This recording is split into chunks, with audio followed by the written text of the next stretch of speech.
Alrighty, we got lift C today. You pretty much need all the things. So we need one heavier dumbbell or a kettlebell, sliders, dumbbells, and a box or a chair.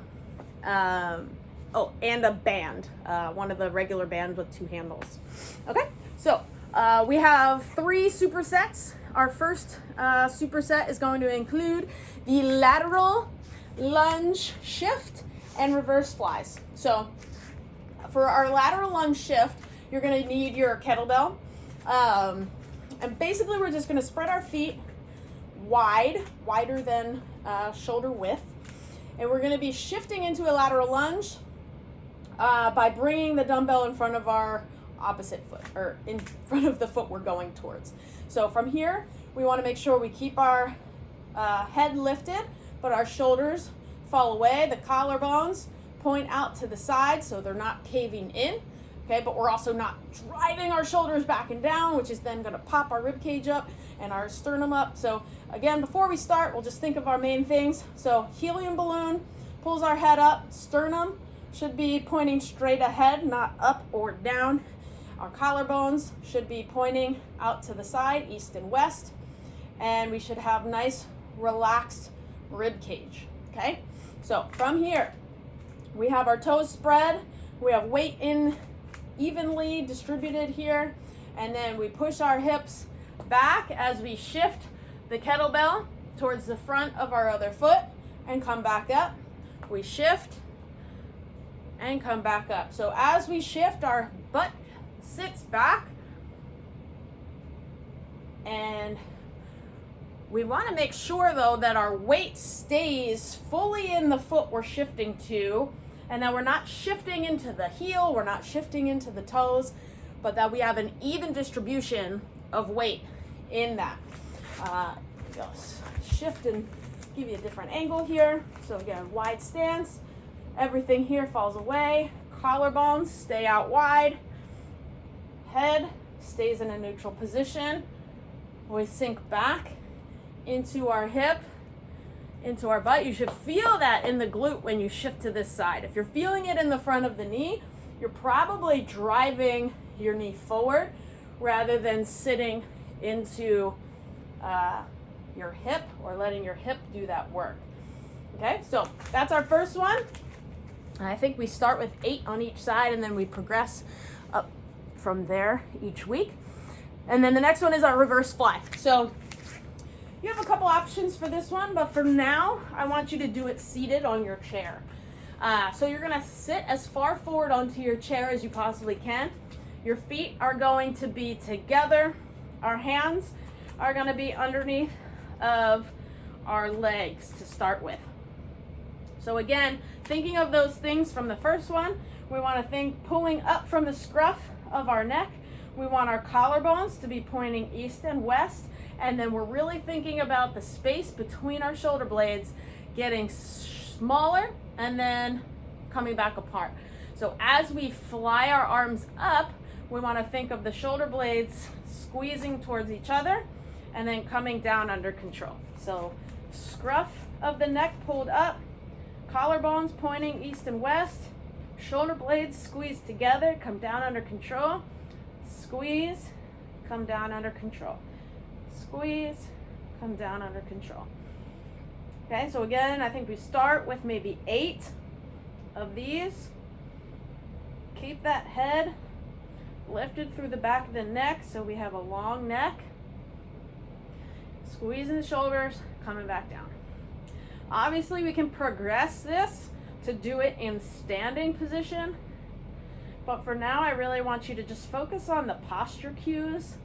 So we make sure that the right muscles are doing the exercise and we're not doing any of this flying up and our chest isn't popping through and we're not overarching our back and compensating in other ways. So we want to just really make sure we zero in on the right things. And again, make sure we're not in this rounded shoulder position where the collarbones are pointing more at like a 10 and 2 versus like a 9 and 3, We want to make sure that opens so then we can really get the shoulders to move the way that they're supposed to. Okay, so you'll go back and forth between those two exercises 2 more times and then go to this next grouping. This next grouping is a 1-leg squat to chair and a pullover boat. Okay, so we just need 1 dumbbell for that boat, and then the 1-leg squat to chair is the one we start with.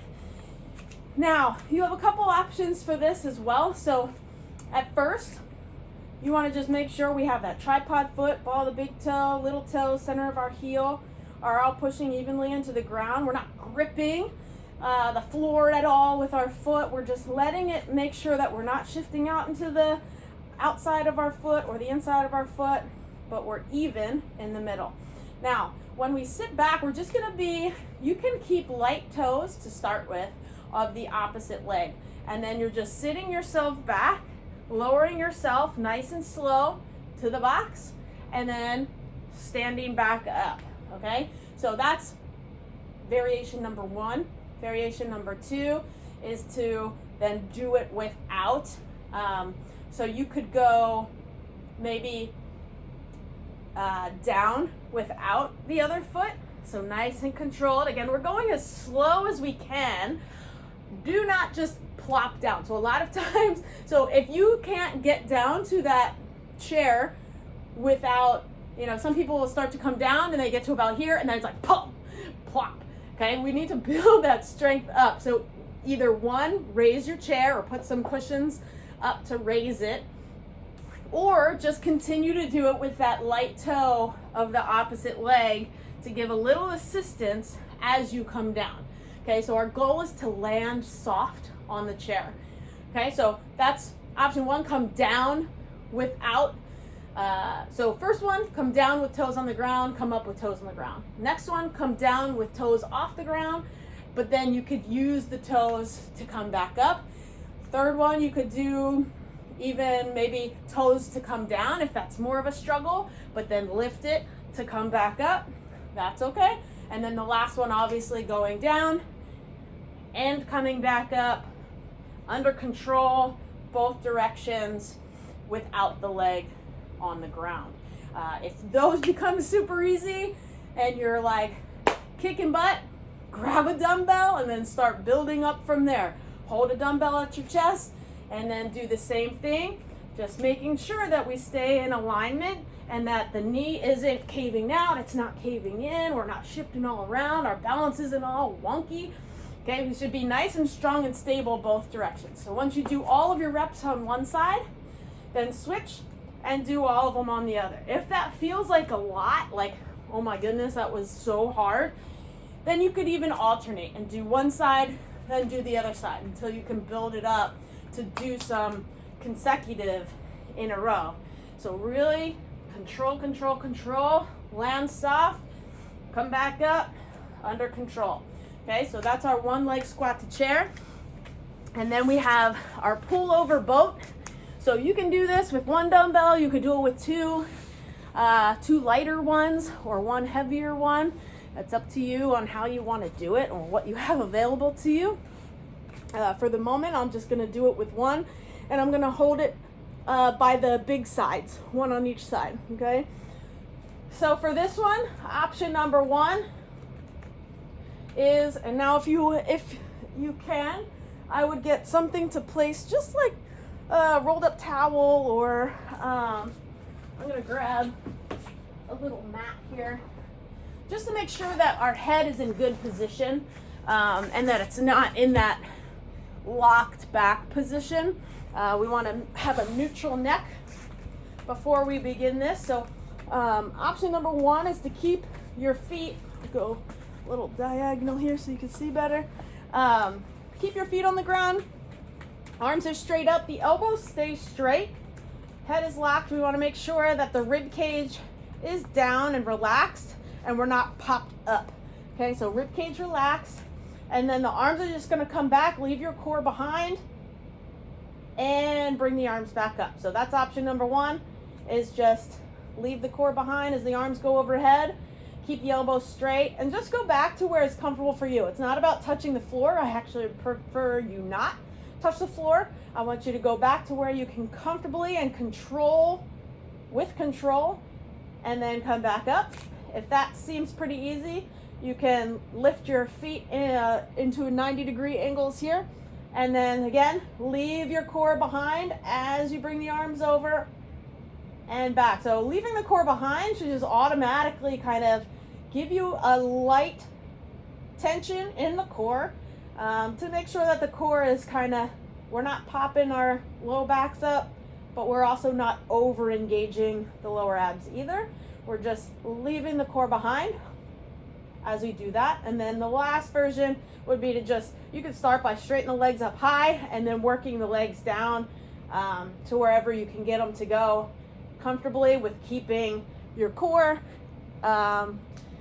under control and making sure that we're not pooching our lower core, but we're leaving that core behind to make sure that it's staying strong, especially in the transverse abdominis, which are deep core muscles.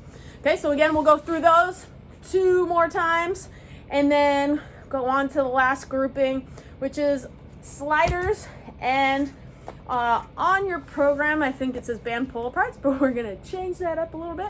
We're gonna do band bow and arrow instead, okay? So for this one, it's a hamstring, slow hamstring curls. So we have sliders under each of our feet, and we're gonna be, again, with your head on something like a light, let me move this out of the way, a rolled up towel, not a rolled up towel, but a folded towel or a little mat or something, just to get our neck into a better position here so the rest of our body can do what it's supposed to do. So from here, we're going to leave our rib cage behind and come up into that glute bridge. And then very slowly, you're gonna slide both your legs out. So almost like a 6 count. 3, 4, 5, 6. Lower your butt to the ground, slide your heels back in, leave your rib cage behind, lift your glutes. 1, 2, 3, 4, 5, 6. Down, heels in, rib cage down, glutes up. 6, 5, 4, 3, 2, 1. Come back up. So if this becomes easy for you, doing super slow 6-second slide outs, you can either, instead of lowering your butt to the ground, you could just pull, oops, I lost one. You could pull them right back up to the top without ever touching down, and then repeat. So you would do 6 seconds out, and then like a 2, 1, 2 to slide them back in, but make sure you keep all of this in a good position. And then the last way, to make it even more challenging yet, you could do it one-legged, okay? So in this position, again, sliding out really slow, and then you can go down again, come back in, or you can try to go out and in all at once. But 6 seconds out, pull it back in, repeat, do all your reps. And that's our slider slow hammy curl. And then lastly, we have our band bow and arrow. So you're gonna attach your band to something that's a little bit, it's about chest height for you. And so for this one, we're gonna have just our feet about shoulder width apart, and we're just gonna bounce those knees a little bit. Knees and hips are nice and relaxed. Okay, our shoulders, bounce your shoulders. They should be nice and relaxed. And we just think about that little helium balloon pulling our head up, but the rest falls away. So almost like a little puppet or marionette, and you're being pulled up by your head, but the rest kind of falls away. Okay, so from here, we keep that nice and relaxed. You're gonna start with the banded hand forward and the other one back. Our head always stays pointing straight ahead. And now as the right hand is pulling back, right shoulder stays relaxed, the left arm and the left shoulder are gonna reach forward as the right one pulls back. And then you switch. So it's nice and controlled both ways. Our head stays lifted, and our main goal is that our shoulders stay relaxed But as one arm pulls back, the other reaches forward. As the other reaches forward, the other moves back. And so we're getting this nice balance of reach and pull on both sides. Okay, so we're really getting each of those shoulder blades to move in both directions while keeping our rib cage relaxed, our shoulders relaxed, our head is kind of lifted up, but everything else falls away. And the more you can think oh, I'm doing this so lazily, the better, because you're gonna actually get those shoulder blades to move appropriately. The more tension you kind of hold in there, the more it kind of stiffens up your upper body. And we want to get that rotation through the upper body. So we're going to go to the other side. The right arm is reaching forward, almost reaching, and as the other side is pulling, and letting everything kind of fall away as we do this reach and pull.